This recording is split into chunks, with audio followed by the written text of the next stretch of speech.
মিথুন রাশি, এই মাসটি আপনার জন্য উত্থান পতনে পূর্ণ হতে চলেছে, তাই আপনাকে আগে থেকেই প্রস্তুত থাকতে হবে। আপনাকে বিশেষভাবে আপনার খরচ এবং আপনার স্বাস্থ্যের দিকে মনোযোগ দিতে হবে, কারণ এই উভয় ক্ষেত্রেই আপনার কাছে চ্যালেঞ্জ আসতে চলেছে এবং আপনি যদি প্রথম থেকেই সেগুলোকে মনোযোগ না দেন, তাহলে আপনাকে পরে সমস্যার সম্মুখীন হতে হবে। আপনি এই মাসে বিদেশ ভ্রমণের একটি সুবর্ণ সুযোগ পেতে চলেছেন, তাই আপনার প্রস্তুতিতে কোনো রকম কসরত রাখবেন না। মাসটি শিক্ষার্থীদের জন্য অনুকূল হবে, তবে অন্যান্য প্রতিযোগিতামূলক পরীক্ষায় অংশগ্রহণকারী শিক্ষার্থীরা কঠোর পরিশ্রমের পরই সাফল্য পাবেন।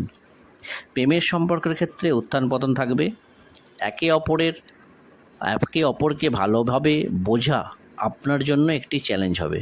অবিবাহিতদের জন্য এই মাসটি ভালো, তবে আপনি কিছু সময়ের জন্য আপনার স্ত্রীর কাছ থেকে দূরে যেতে পারেন বা তাদের কাজের কারণে কিছু সময়ের জন্য আপনার থেকে দূরে থাকতে হতে পারে। এতে আপনার মধ্যে কিছুটা দূরত্ব তৈরি হবে, কিন্তু এতে আপনার ভালোবাসা বাড়বে। কর্মজীবনের পরিস্থিতি উত্থান পতনে পূর্ণ হবে। আপনাকে আপনার কাজে মনোনিবেশ করতে হবে। কাজের ব্যস্ততার কারণে আপনি আপনার পরিবারকে সময় দিতে পারবেন না এবং পরিবারে কিছু উত্থান পতন হবে। আপনাকে সেগুলোকে মনোযোগ দিতে হবে। আমরা যদি ছাত্রদের কথা বলি, তবে সাধারণ শিক্ষার্থীদের জন্য এটি একটি অনুকূল মাস হতে চলেছে। আপনার মধ্যে কিছু অর্জন করার আবেগ থাকবে, যার কারণে আপনি আপনার পড়াশোনায় আরও মনোনিবেশ করতে সক্ষম হবেন। আপনার একাগ্রতা বাড়বে এবং আপনি আপনার পড়াশোনার পুরো সময় দেবেন, যার ফলে আপনি আনন্দদায়ক ফলাফল পাবেন। এই মাসটি পরিবারের উত্থান পতনে পূর্ণ হওয়ার সম্ভাবনা রয়েছে। মনে রাখবেন, কেউ কটু কথা পছন্দ করে না। আপনি যতই সুন্দর করে কথা বলুন না কেন, এটি পারিবারিক পরিবেশকে নষ্ট করতে পারে এবং এমনকি বাড়িতে মারামারিও হতে পারে।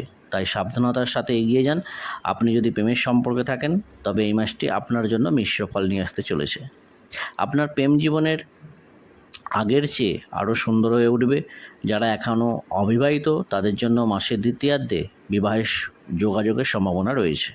আমরা যদি আপনার আর্থিক অবস্থা দেখি, এই মাসে কিছুটা দুর্বল হওয়ার সম্ভাবনা রয়েছে।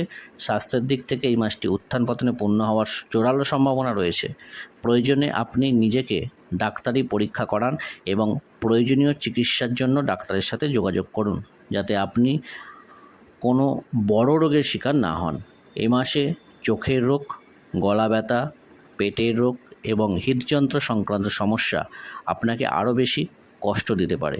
আপনি যদি সর্ববিদ্যা চ্যানেলটিকে সাবস্ক্রাইব না করে থাকেন, তবে অবশ্যই সাবস্ক্রাইব করে দেবেন এবং ভিডিওটি কেমন লাগলো জানাতে অবশ্যই লাইক কমেন্ট করতে ভুলবেন না।